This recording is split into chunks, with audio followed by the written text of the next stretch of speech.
I'm Steve, and today we are going to audit what is arguably the biggest economic story on the planet right now, China's property market. And let's be clear, this isn't some minor slowdown we're talking about. This is a fundamental rupture, one with consequences that reach every corner of the globe. All right, let's mark the tape. It's Monday, March 23rd, 2026. The S&P is trading at 6740.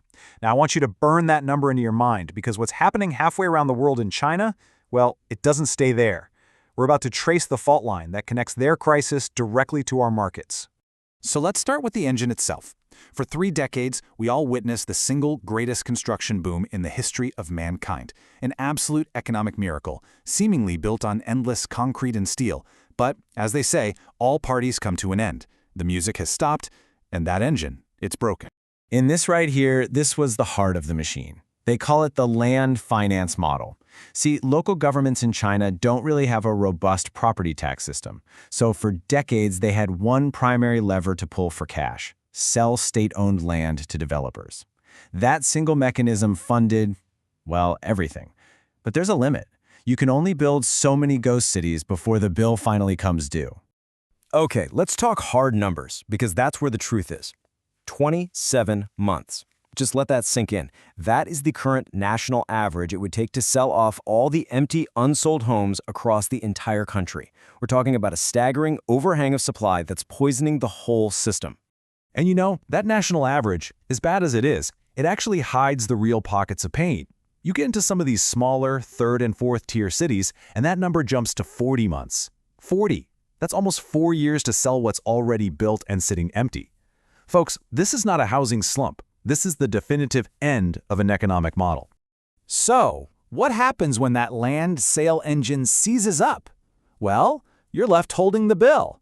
And this brings us to the direct consequence, a kind of fiscal paralysis that's crippling local governments across the country.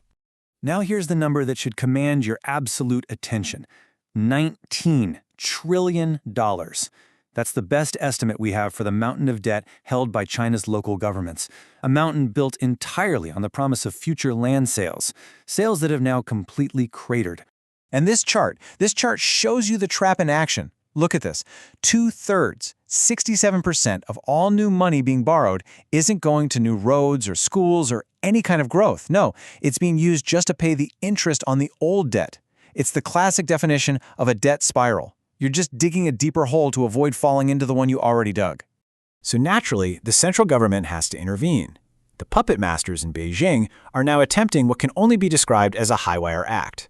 They're trying to perform delicate surgery on a moving patient, shifting the massive weight of the economy off of real estate and onto something new, all without letting the patient, the banking system, bleed out on the table. But look, this isn't just some abstract problem for governments and big banks. The shockwave from this rupture is now slamming directly into the finances of every single household in China. And this chart tells you exactly why that is. 70%. Think about that. The average Chinese family has 70% of their entire life savings, their net worth, tied up in a single asset class, property. Here in the West, we think about diversified portfolios, stocks, bonds. Over there, the main store of wealth for generations has been the family apartment, and now the value of that apartment is falling off a cliff. What you get is a devastating and predictable chain reaction. It's called the reverse wealth effect, and it's brutally simple. Step 1, property prices fall. Step 2, household wealth, on paper, simply evaporates. And step 3, when people see their life savings disappear, they slam their wallets shut. They stop spending. The great Chinese consumer is frozen in place. Domestic demand has cratered. And when your domestic market freezes solid, you are forced to make a pivot. A necessary and, frankly, a very aggressive pivot onto the world stage. It's really just simple math at this point. If your own people can't buy the stuff your factories are making, well, you've got to sell it to someone else. And that's what we're calling China Shock 2.0. They are being forced to export their way out of this domestic disaster just to keep the lights on in the factories and to keep people employed. But make no mistake, this isn't the China of 20 years ago. They aren't flooding the world with cheap t-shirts and plastic toys. No, the targets now are high-tech, high-value sectors. We're talking about electric vehicles, we're talking advanced electronics, and we're talking about green technology, like solar panels and batteries. Their new strategy is to dominate these global markets through sheer volume and state-subsidized low prices. And all of this creates a massive global force. We call it deflation from the East. This flood of low-cost, high-tech Chinese goods puts immense downward pressure on prices for pretty much everything, everywhere. In fact, it's one of the biggest reasons global inflation isn't running hotter than it is. And that brings us right back to that S&P number I told you to remember at the start.